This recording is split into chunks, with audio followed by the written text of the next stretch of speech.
상식을 뒤집어서 생각해보는 역발상 경제 시간입니다. 야심차게 신제품, 신메뉴, 새로운 메뉴 개발해서 딱 준비했는데 소비자에게 어떻게 알리는 게 좋을까요? 잘 팔리는 데는 비밀이 있는 법인데요.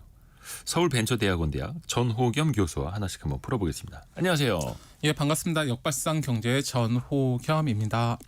보통 이제 제품 출시할 때 약간 이제 사전 공개라고 해서 소비자 반응을 미리 이제 떠보는 경우도 있고 아니면은 바로 그냥 시장에 내놓는 경우도 있지 않습니까?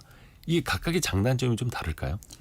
그렇죠. 사실 뭐 큰 기업이든 뭐 소상공이든 사실 오래 연구하고 네. 고민해가지고 이제 메뉴나 제품을 내는 거잖아요. 예. 이걸 한 번에 출시할지 아니면 여러 사람 얘기를 들어보고 고쳐가면서 출시할지 고민이 있는데요. 그러니까 만약 제품을 한 번에 출시했는데 결과가 기대 이하라면 상당한 손실이 있잖아요. 그렇죠. 오랜 시간을 들여서 여러 판매 채널과 협상도 하고 제품도 많이 만들기 위해서 수많은 설치도 했을 거 아니에요. 그리고 유통 서비스도 관련돼서 비용도 많이 지불했을 텐데 결과가 좋지 않으면 사실 이 모든 투자가 매몰 비용이 되다 보니까 네.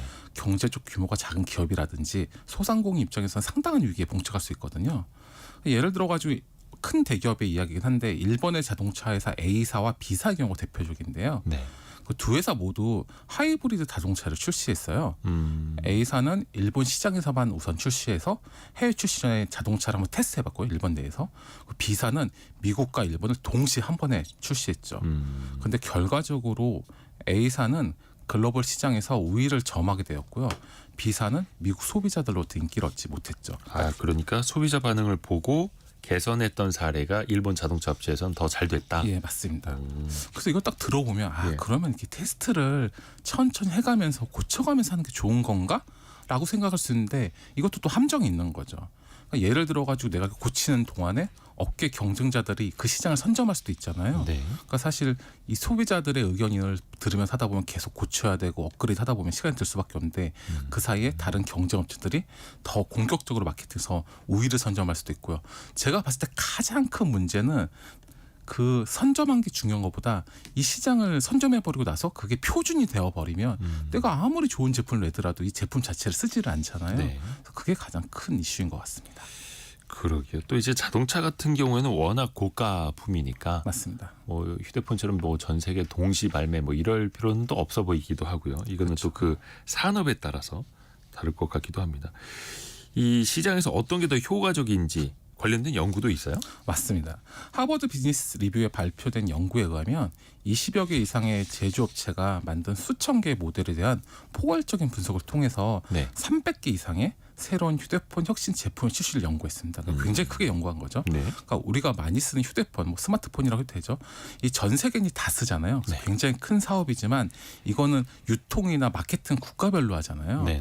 그래서 이 한 딱 출시할 때 전 세계 뭐 180개국을 한번 쫙 푼다는 건 사실상 어렵거든요. 어렵죠. 비용도 너무 많이 들고요. 예. 그래서 이걸 찾아봤더니 연구를 통해서 한 시장에서 한 나라죠. 결국 한 국가에서 혁신의 선구자가 된다고 해도 다른 시장에서 최초가 되는 것이 보장되지 않았대요. 그리고 선구자 기업의 3분의 2가 후속 시장에서 다른 나라에 또 출시했을 경우에 경쟁사에 추월당했다고 합니다. 그리고 또한 실패가 자주 일어나는 사실도 발견했는데요. 연구 결과 혁신의 80%가 실패했고 이는 테스트되지 않은 제품 기능을 출시할 때 상당한 주의가 필요하다는 것을 시사하는 대목인 거죠. 그리고 또 중요한 게 있는데요. 사실 이제 본인이 속한 시장이 어떤 구조인지 이제 파악할 필요가 있는 거죠. 그렇죠. 그러니까 예를 들어 점점 더 많은 휴대폰 제조사가 그러니까 전에는 카메라 기능이 스마트폰에 안 들어와 있었잖아요. 근데 지금 다 들어와 있잖아요. 네. 그러니까 지금 들어있는 건 기본 디폴트이기 때문에 지금 같은 경우에는 그 제조사가 카메라 기능을 업그레이드하는데 별 신경 안 쓰고 공격적으로 하잖아요. 그러니까 이런 식으로 선례가 제한적인 경우에는 신중한 테스트를 통해 더 많은 것을 얻을 수 있지만 경쟁사에 의해서 이미 이제 시장이 이미 검증된 경우에는 실험이 필요가 없잖아요. 그렇기 때문에 소비자의 반응에 대해 파악할 만한 정보가 많다면 한 번에 제품을 출시하는 게 좋고요. 그렇지 않다면 단계적으로 제품을 출시하는 전략이 좋은 거죠. 시장의 반응을 보면서 좀 신중하게 해야 될 필요성도 있는 거고 이게 이미 시장에 있는 거냐 없는 거냐에 따라서 달라지네요. 과거의 성공이나 실패 경험도 영향을 준다고요? 맞습니다. 그러니까 아까 말한 것처럼 그 생각외로 기업들이 앞에서 말한 논리를 따를 것 같은데요. 그 특히 최근에 큰 성공이나 실패를 경험한 기업은 과거 경험에 따라 흔들리는 경향이 좀 있었습니다. 그러니까 최근 경쟁사에 추월당한 기업은 빠르게 제품을 출시하는 경향이 있었고요. 최근 큰 실패를 경험한 기업은 출시를 약간 천천히 하는 경향이 있었다고 하더라고요.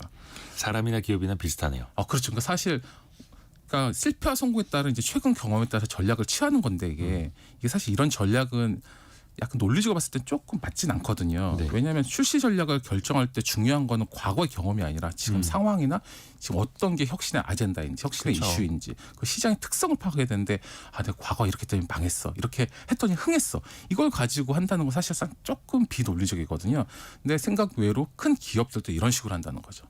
그러니까 심리적으로 좀 영향을 받는 거죠. 근데 이제 그렇죠. 그걸 이겨내야 하는데 맞습니다. 냉정해지기가 어렵습니다. 사실은. 또 음식점 같은 경우에는 특정 계절에만 맛볼 수 있는 뭐 별미 같은 거 시즌 메뉴 선보일 때 있잖아요. 이것도 새로운 메뉴로 시즌 메뉴 이런 거는 좋은 전략입니까? 어때요? 이거 굉장히 좋은 전략 같은데 제가 봤을 때. 왜냐하면 저 같은 경우에 개인적으로 뭐 패스트푸드에 파는 팥빙수를 좋아해요.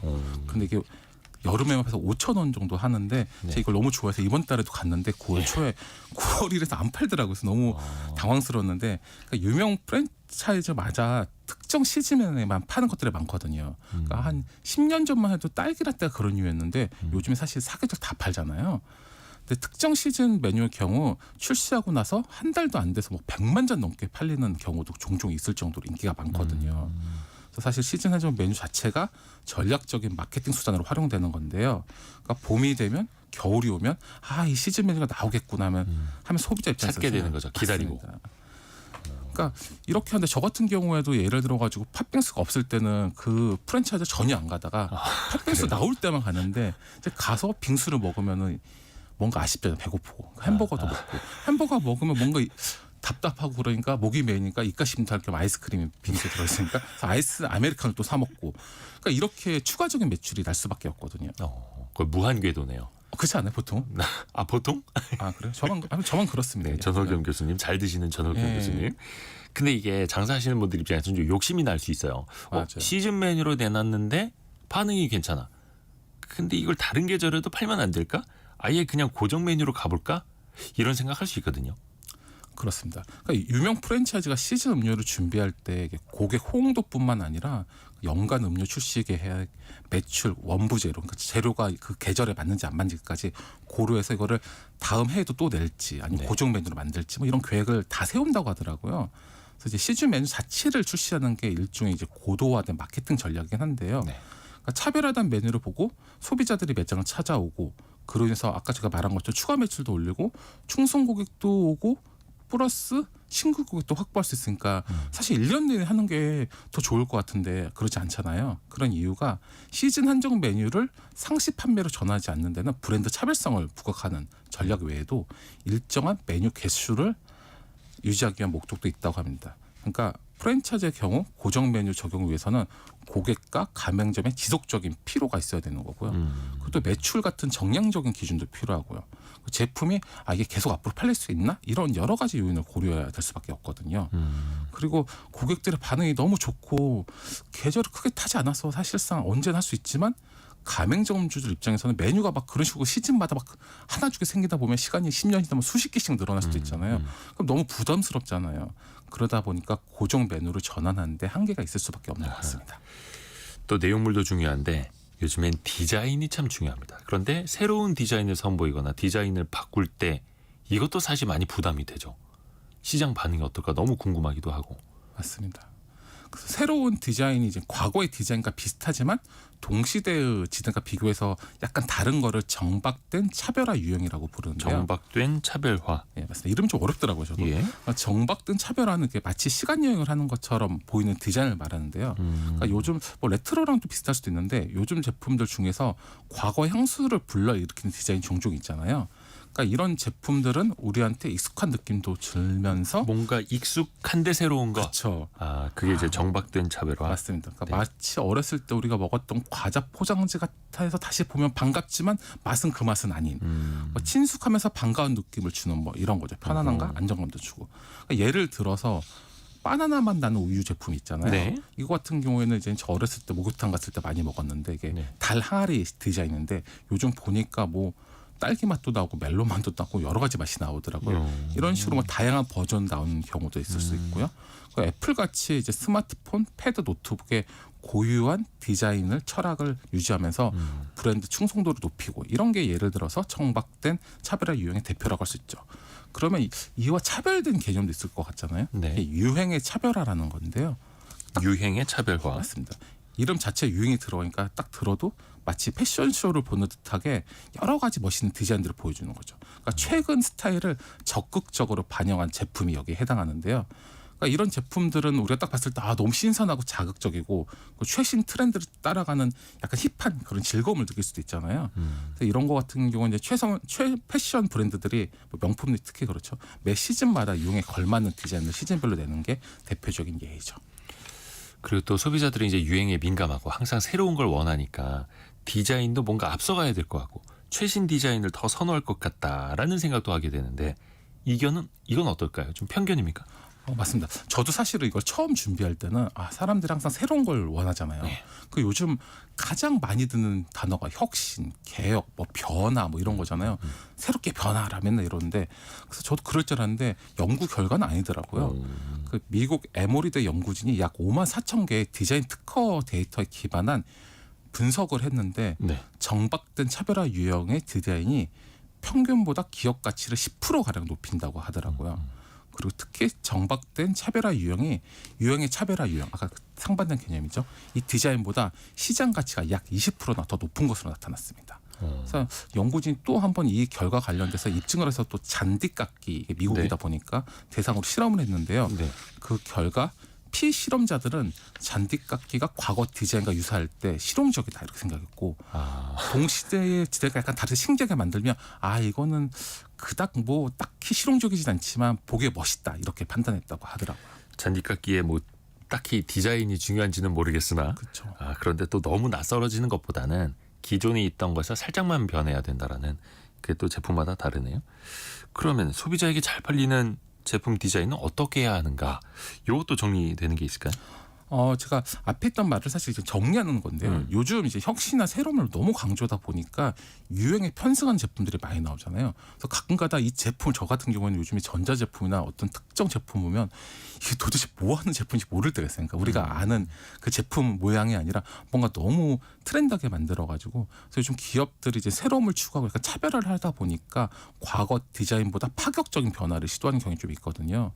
이 과정에서 현대 트렌드를 주도하는 유행을 이렇게 따라하는데 급급하는 경우가 있는데 이번 연구 결과를 보더라도 그 유행의 차별화 유행의 디자인 자칫하면 기업의 시장 가치를 떨어뜨릴 수도 있는 거거든요.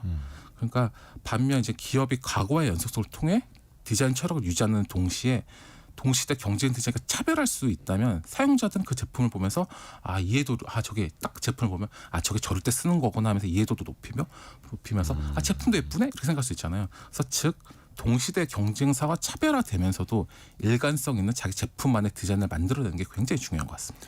그러니까 참 소비자의 눈높이를 맞추는 것도 중요하고 또 너무 앞서가서는 안 되는 이 속도 조절도 필요하고요. 맞습니다. 아이고 어렵습니다. 서울벤처대학원 대학 전호겸 교수와 함께했습니다. 고맙습니다. 감사합니다.